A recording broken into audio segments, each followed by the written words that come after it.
Clang, clang, clang went... Oh. I didn't see you come in.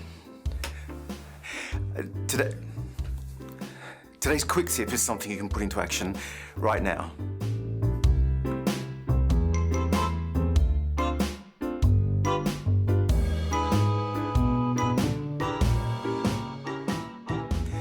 Actors and singers are taught to make every gesture count, selective, precise, efficient. And this technique builds on that, and it's one I learned from Judy Garland. I mean, not in person, because, you know, the whole being dead thing. But you can watch any of her films and you'll see this technique over and over again. And it really was key to her style. And once you've seen it, you wonder why you never noticed it before. My name is Scott. This is Inside Musicals.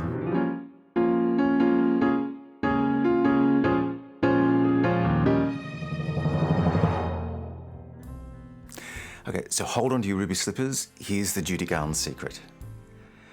She gestures before the word. I know, crazy, right? I mean, ridiculously simple, and it's so effective. And I'll explain why in just a moment, but I remember the first time I noticed it was in the film A Star Is Born, and she's singing The Man That Got Away, and particularly on the words, good riddance, goodbye.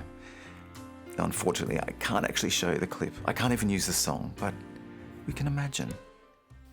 My love has gone away.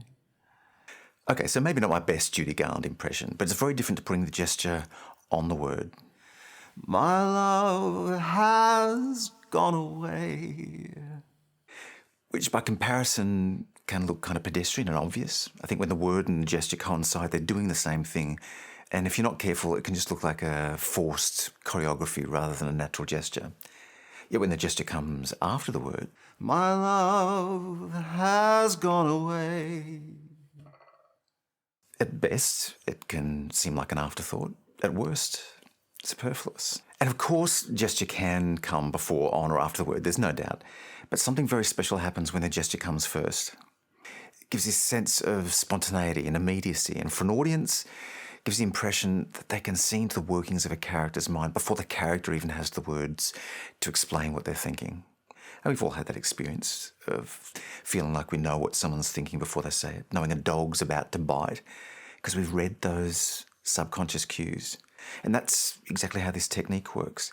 It plants these subconscious or preconscious cues that are then reinforced and given context by the word, as opposed to speaking the word and just adding nuance with gesture after the fact.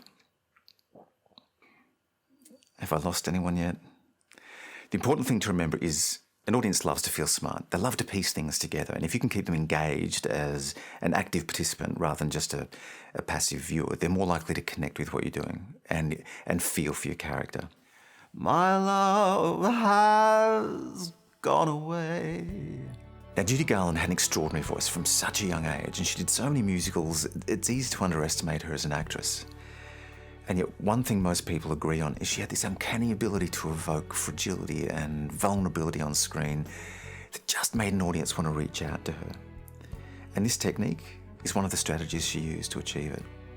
So whether you want to use it to subtly suggest your character's psychology, to give yourself something to do between phrases of your song, or just to vary your delivery, you know, knowing how the timing of gesture can affect its impact gives you options. So here's my challenge. Next time you're performing, think of Judy, put the gesture before the word, like I just did.